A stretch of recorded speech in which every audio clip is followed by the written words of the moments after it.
Ito ay isang storya ng prinsipe na nangangalang Rama at ang kanyang asawang si Sita. Si Prinsipe Rama ay anak ng isang magaling na hari at inaasahan siyang susunod na hari balang araw.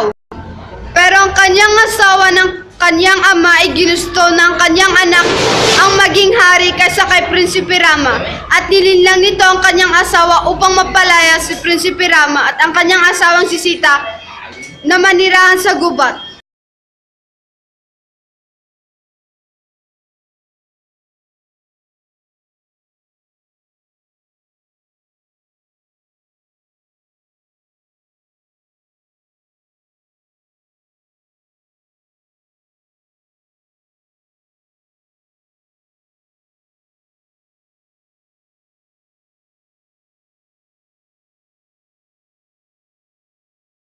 Na natatakot si Sita, siya ay naging matalino. Bilang isang prinsesa, suot niya ang madaming alahas.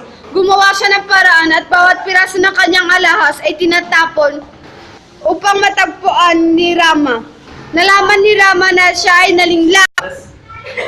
Dumating ang kanyang kaibigan na si Hanuman, ang hari ng mga unggoy. Sinabi ni Hanuman kay Rama na ang lahat ng mga unggoy ay tutulong sa kanya upang mahanap si Sita. Nakita ng isang unggoy si Sita sa isang madilim na isla na napapalibutan ng mga bato. Uga, uga, uga. Uga. Lumipad si Hanum pangulo. Tinulungan ulit ng mga unggoy sa pangalawang pagkakataon si Rama sa pamagitan ng pagtapon ng mga bato sa dagat upang makagawa sila ng tulay patungo sa isla. Si Rama at ang kanyang kaibigan ay nakipaglaban sa demonyo hanggang